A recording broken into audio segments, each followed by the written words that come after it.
का मेरा भी अनुभव है। हमने देखा कि यहाँ रोजमर्रा जो प्रॉब्लम्स होती है ट्रैफिक की है, और अभी माननीय मुख्यमंत्री जी ने 3 traffic police stations Kiratpur Manali के लिए सैंक्शन किए हैं। मैं उनका बहुत-बहुत धन्यवाद करता हूँ। मैं बीबीएनडीए सीओ साहब से भी बोल रहा हूँ कि ये भी सरकार से मजबूती से आग्रह करें ताकि ट्रैफिक की व्यवस्था यहाँ ठीक हो सके। अगर ट्रैफिक हो जाएगा तो मेरे को लगता है 50% यहाँ दिक्कतें कम हो जाएंगी। और उन्होंने हमको एश्योर किया है कि अपनी तरफ से जितनी भी सपोर्ट होगी वो करेंगे। सर वैश्यावृत्ति भी काफी बढ़ रही है, उसके लिए रोकने के लिए आपने ये ध्यान में दिलाया तो आपका बहुत धन्यवाद। मैं एसपी साहब को इसमें कार्रवाई करने के लिए बोलूंगा।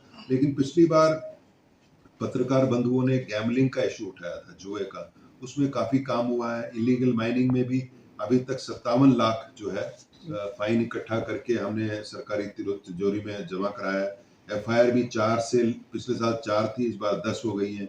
गाड़ियां भी जब ज्यादा हुई है। तो ये जैसे क्राइम का तो काम होता है, एक दिन में खत्म नहीं होता है, तो चलता रहता है, ये चलता रहेगा और हम और मजबूती से इस काम को करते रहेंगे। एक चीज और सर, बद्दी में जो है पुलिस वालों की काफी कमी है। जिस हिसाब से क्राइम रेट यहाँ बढ़ा हुआ है, बढ़ता जा रहा है और क्राइम्स हो रहे हैं, उस हिसाब से सर पुलिस उस टाइम पे मौके पर नहीं पहुंच पाती क्योंकि कमी बहुत है। तो उसके लिए क्या किया जा रहा है? एसपी साहब ने लिखा भी होगा, आपको शायद कई बार लिखा भी है उसके लिए। देखिए, ऐसा है कि आपको जान के ये भी खुशी होगी कि सरकार ने एक मानपुरा पुलिस थाना स्थापित किया, जो स्थापित हो चुका है। अब हम आग्रह भी कर रहे हैं कि एक ट्रैफिक पुलिस स्टेशन अगर सरकार स्थापित कर दे तो उससे क्या होगा कि जो सुबह शाम की जो है ना, रोजमर्रा की सुबह शाम की जो दिक्कतें हैं लोगों की भी कम होगी, और पुलिस जो बाकी काम कानून व्यवस्था और अपराध को नियंत्रण करने में करेगा। और बीबीएनडीए साहब जो सीओ साहब, उन्होंने हमको एश्योर किया है कि इनकी तरफ से जितनी मदद होगी ये करेंगे। लेकिन मैं हर 3 या 4 महीने में आता रहता हूँ बद्दी, लेकिन मैं ये तो कहना चाहता हूँ कि 5-6 साल पहले जो स्थिति थी उससे आज यहाँ बहुत अच्छी स्थिति है। ये है कि इतना बड़ा इंडस्ट्रियल हब है, हम ये तो नहीं कह सकते कि कुछ नहीं होगा, लेकिन जो हो रहा है उसको ये समय रहते इसको काबू कर पा रहे हैं। और हमने कुछ इनको मोहित चावला जी को निर्देश दिए कि ताकि हम 2 कदम अपराधियों से आगे बने रहें, इसमें क्या-क्या करना चाहिए। सिविल एडमिनिस्ट्रेशन ने काम किया, मारवाह साहब के साथ सारे फार्मा इंडस्ट्रीज जुड़े हुए हैं, इन्होंने बहुत अच्छा काम किया। और अभी तो ऐसा है कि सड़कें टूटी हुई है, लेकिन फिर भी जो ट्रैफिक चल रहा है, और हम आशा करते हैं कि धीरे धीरे करके सिविल एडमिनिस्ट्रेशन सड़कें और पुल ठीक करेगी, लेकिन तब तक हमारे जवान लगे हुए हैं। और मैं आपके ध्यान के लिए बता दूं कि हिमाचल प्रदेश पुलिस ने इस आपदा में बहुत अच्छा काम किया, और मेरे को माननीय जो अजीत डोवल जी हैं, एनएसए साहब, ऑनरेबल एनएसए हैं, उनका एक एप्रिसिएशन लेटर मिला। साथ ही साथ परसों मेरे को इंडियन आर्मी से कमेंडेशन लेटर भी मिला और एप्रिसिएशन लेटर भी पूरे फोर्स के लिए मिला। तो इतनी बड़ी आपदा जो है उसको संभालने में हमारे हर जवान का बहुत अच्छा काम था। मैं उनको तहे दिल से बहुत बहुत मुबारकबाद देता हूँ।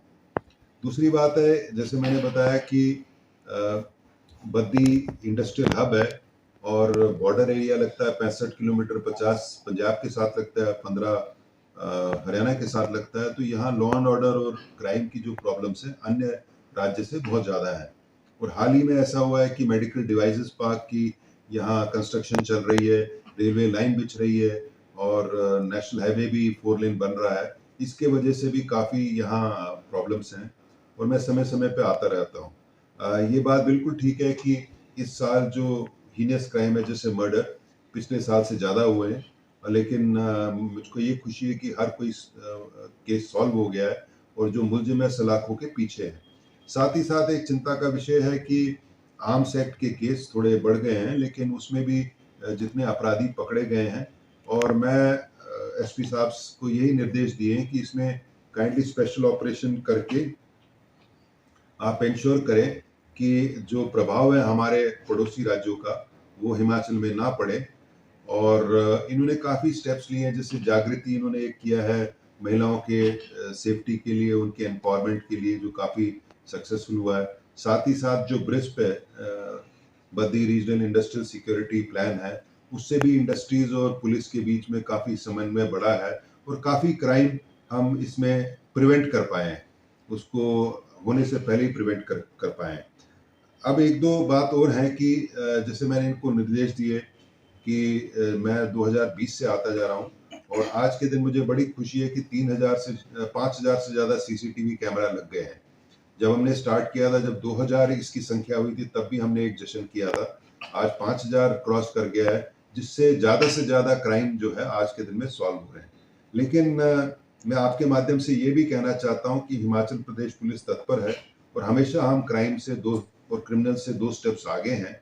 और मैं आपके माध्यम से जो क्राइम और क्रिमिनल्स को भी ये चेतावनी देना चाहता हूँ कि हिमाचल में ये दुस्साहस ना करें, क्योंकि अगर करेंगे तो हम कानून के हिसाब से काम करेंगे और इंश्योर करेंगे कि वो सलाख के पीछे जाएं और वो फाइनली कन्विक्ट हो या सजा हो। और यहाँ का जो बद्दी का वातावरण जो है वो इंडस्ट्रीज के लिए अच्छा रहे। देखिए 4-5 इश्यूज हैं यहाँ जिसके कारण काफ़ी झगड़े होते रहते हैं। एक तो स्क्रैप का है, एक इलीगल माइनिंग का है, एक लिकर है, शराब का है क्योंकि बॉर्डर का एरिया है, और टोल है जिसके कारण झगड़े होते हैं।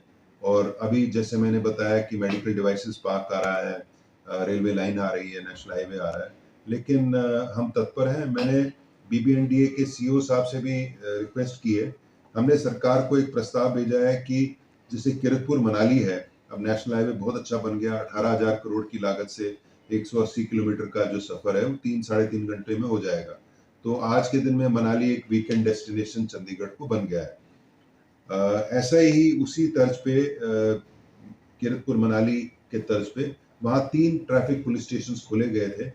तो मैंने BBNDA CEO साहब को रिक्वेस्ट किया कि हमारी भी जो है रिक्वेस्ट सरकार के साथ मजबूती से उठाएं, ताकि BBNDA में भी एक ट्रैफिक कोई पुलिस स्टेशन हो जाए, जिससे कि जो 40,000 के करीब की गाड़ियां जो चलती हैं उसका कंजेशन कम हो सके। अंत में पुनः मैं पूरी एडमिनिस्ट्रेशन को बहुत बहुत बधाई देता हूं, क्योंकि विपरीत परिस्थितियों में भी इन्होंने बहुत अच्छा काम किया और प्राकृतिक आपदा बहुत भयंकर थी और इन्होंने ज़्यादा से ज़्यादा लोगों की जान बचाई है, माल बचाया है। कुछ कारण कुछ लोग हम नहीं बचा पाए, उसके लिए बड़ा दुख है, लेकिन मैं आशा करता हूं कि ऐसा ही टीम वर्क ये आगे भी करते रहेंगे। आप आए, आपका बहुत धन्यवाद। आदरणीय प्रियांशु जी और ड्रग कंट्रोलर मारवा साहब और मेरे प्यारे मीडिया के साथी बद्दी से। देखिए आज मैं 2 दिवसीय दौरे पे आया हूँ बद्दी डिस्ट्रिक्ट में, और वो इसलिए भी क्योंकि समय समय पे मैं बद्दी आता रहता हूँ। ये बॉर्डर का एरिया है, संवेदनशील है, और जो इंडस्ट्रियल हब है हिमाचल प्रदेश का ज़्यादा से ज़्यादा रेवेन्यू जो है और GST कलेक्शन यहीं से होता है। तो पिछली बार मैं अप्रैल में आया था, और क्योंकि जैसे मैंने बताया कि इसकी भौगोलिक जो स्थिति है और जो डेमोग्राफिक स्थिति है पंजाब से मिलती जुलती है, तो यहाँ क्राइम भी बाकी अन्य हिमाचल प्रदेश से ज़्यादा होता है, लॉ एंड ऑर्डर भी प्रॉब्लम्स हैं, बहुत इंडस्ट्रीज है, फार्मा हब है पूरे देश का, जिसकी वजह से करीब 40,000 के करीब गाड़ियाँ यहाँ डेली आती जाती रहती हैं।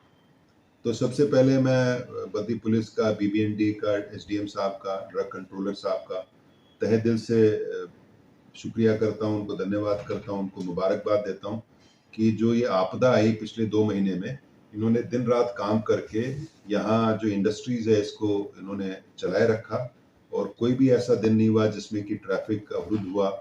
और हालांकि काफ़ी पुल टूटे, काफ़ी सड़कें टूटी, लेकिन इन्होंने दिन रात मेहनत करके ये इंश्योर किया कि इंडस्ट्री यहाँ से स्मूथली ऑपरेट करे।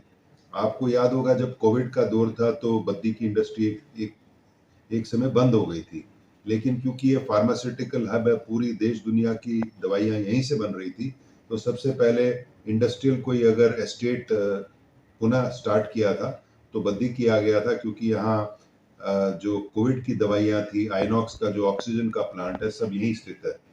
तो इस आपदा में भी